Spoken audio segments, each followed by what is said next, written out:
When I first went to get the diagnosis, Dr. Thorsell was there, and he was on a wheelie chair, and he wheeled right up to me, put his hands on my knee, and looked me in the eye, and said, you know, I'm really sorry to tell you this, but not only did I have more than 40 lung tumors, I also had 10 brain tumors and some bone cancer. It was so personal and empathetic. And it just made all the difference. My initial reaction was curiosity.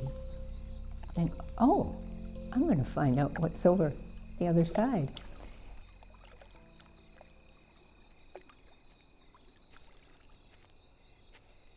People were puzzled that I wasn't more upset, maybe uncomfortable. Somebody said to me, well, you're not fighting it. Well, no, I'm not fighting it, because what's there to fight? That's life. I mean, you've got a choice of how to react. I've seen people react, you know, very angry or resentful, but for me, that's not a way I want to spend my last time.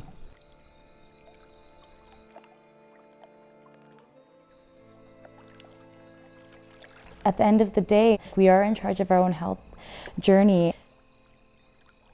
Don't be afraid to really seek out support, really seek out second opinions, ask a lot of questions. This is part of that directing your healthcare and figuring out what feels best for you. What do you need? Would you like to have more supports? Would you like to take a more spiritual path? What feels the best for you for that journey?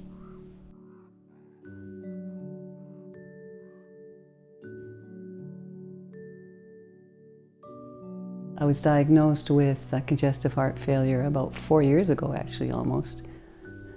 I understood this was a serious situation, but I also knew I had lots of choices with how I would approach it. Spiritually, mentally, emotionally, and physically. And the physical involves many different things. And one of them is the pharmaceutical medications and surgeries that our healthcare system can provide. And what is it I can be doing in my natural way for my body, as well as activity and so on. Relationships, all of it. So it's such a whole. So I'm kind of the center of all of these approaches and using the best of all of them.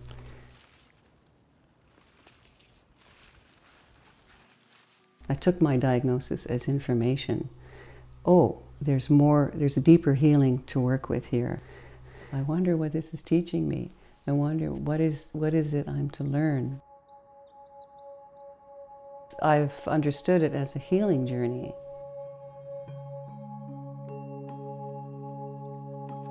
I started having trouble with my balance, and it was decided that I had ALS. We made the doctor tell us, what the future was going to be like or how long it was going to be, and he said 2 years, pretty much. And I think we were just floored, didn't know what to do. The first time you get the diagnosis, you don't actually know what questions to ask. It's hard to know how it's going to affect you and how it's going to affect the person that you love and that is going to be living and dying with this. There's no question about how it ends.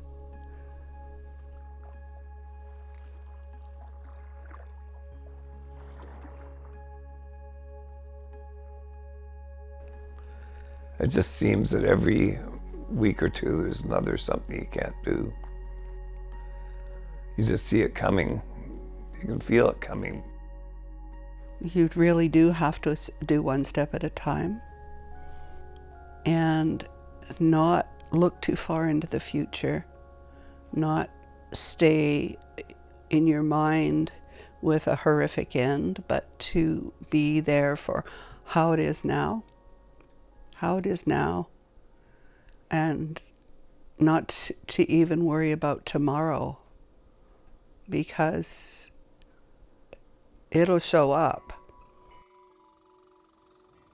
I had to say yes or no to a feeding tube. And I didn't know much about it, but we learned about it, and it's just another complication, and it's prolonging something that's inevitable anyway.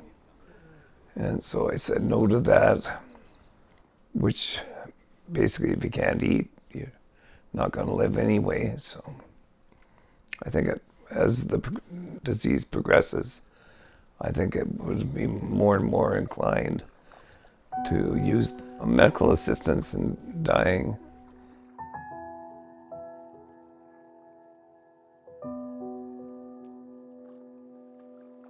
When I think about palliative care, I think about it kind of on this continuum.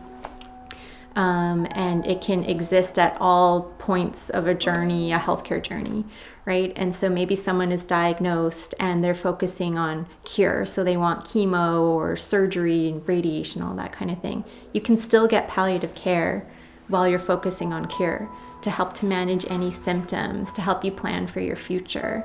And maybe kind of later on in that trajectory, maybe your focus is going to change. Maybe those treatments aren't working, or maybe the side effects are just unbearable and you want to stop.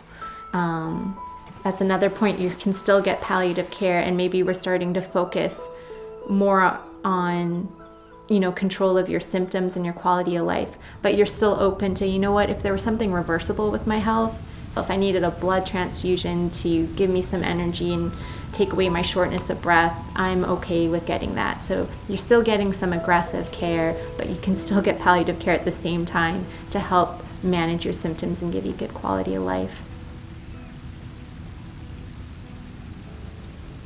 There's a point where they don't want to even focus on reversible things anymore. They are kind of like, if just let me be. I want to 100% focus on my comfort, whether that be at home or in hospice, and I don't want to go to the hospital anymore. I just want to be comfortable, and when I pass away, I pass away.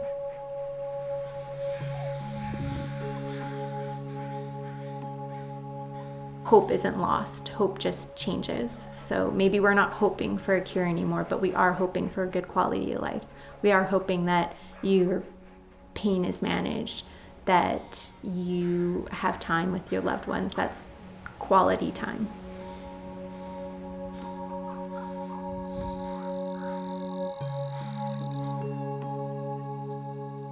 My hopes is that I keep up my energy so that I can keep my body moving.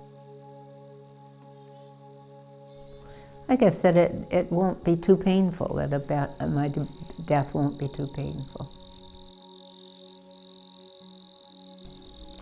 It's a lot of work getting ready to die. You've got a lot of putting your house in order, both figuratively and literally.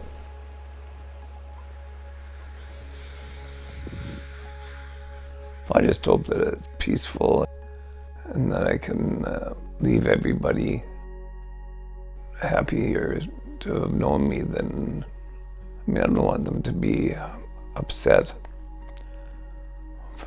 I can't do anything about that, but I just want everybody to know that I love them and care for them a lot.